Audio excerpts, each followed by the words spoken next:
5 seconds. The governor addressed the deputy commissioners conference in the following terms. I am very happy to be amongst you this morning, and I welcome this opportunity of talking to all of you who have been working in the divisions and districts of this state. I have known some of you before and others I am meeting today. This is the first opportunity I have had of meeting you collectively when you have been deliberating on matters concerning the administration of the state. These conferences have been held every year or perhaps more often, and the ministers will speak to you on various subjects in their portfolios as your discussions proceed. I will merely indulge in some loud thinking this morning. The first thing that occurs to me in this connection is that we should all keep ourselves reminded of the changes in our country that have taken place during the last few years. These changes have reoriented our outlook on administration and the outlook of the general public as regards its expectations from the state. The state which you administered a decade ago laid great stress on the maintenance of law and order and the collection of revenue to keep it going. Today, however, the emphasis is on the developmental activities of the state and social welfare of the people. Indeed, the conception and functions of the state have changed into those of a welfare state. The difference in the nature of the state has been emphasized by our leaders and has been realized by all of you. Our attitude to the public should be based on this change. The officers today have to play greater and more important role than before, and I would advise you to be guided in your work and activities by this new conception of the state. In order to ensure the social welfare and progress of our people, you will have to deal with the social workers in your districts, and your relationship with them is of great importance. Sometimes they may appear to you as being more critical than helpful to the administration, and you may not like their approach to some problems and may even feel that they are lacking in appreciation of the realities of the situation. You should not, however, forget that although they may be lacking in administrative experience, they have to play a necessary and significant role in the changed conditions of today. They hold the masses together for you to administer them, and you should expect from them and give them the fullest measure of cooperation.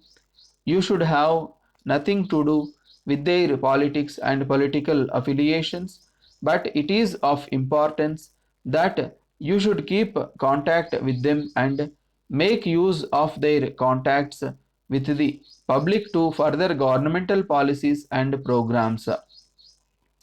All of us, including our present masters and members of government, should have the feeling of brotherhood that prevails among us members of a common family, and should imbibe the sense of discipline found in our soldiers. We should give up criticizing our superiors. This is particularly necessary in our society, which is composed of various castes and creeds. We should never allow any approach along the narrow grooves of community or religion. When I say this, I do not mean I have observed any traces of this approach. Indeed, I have not seen any of it and have not received any genuine complaints. We should create an atmosphere in our administration and among our people that will make such an approach impossible at any level.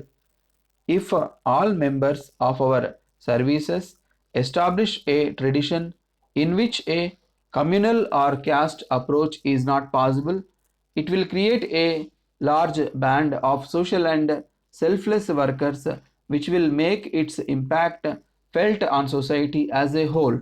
The activities of government in the various departments have increased and daily increasing. Unfortunately, our finances have not kept pace with the desire of government to serve the people. There is therefore an urgent need for reorganizing the district administration so that it maintains and improves its efficiency and at the same time secures an economic use of the finances available. I have a feeling that apart from purely administrative functions in the districts, there is a certain amount of multiplicity and duplication involved in keeping different officials of various departments for work in the same area. We should think of evolving a versatile agency under the Deputy Commissioner to deal with all development work in the district.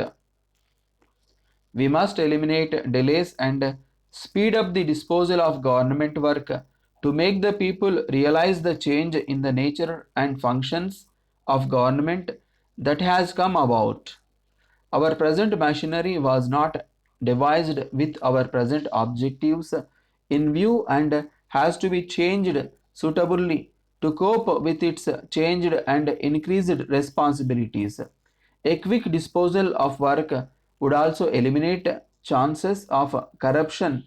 You should send up your suggestions for reorganization of administration to secure quicker disposal and more economy.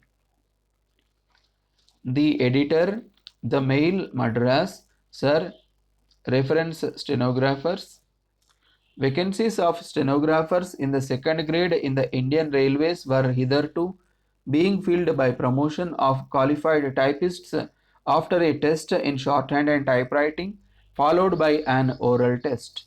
The requisite qualification for a typist to become eligible to appear for the selection was a pass in the lower grade examinations in shorthand and typewriting.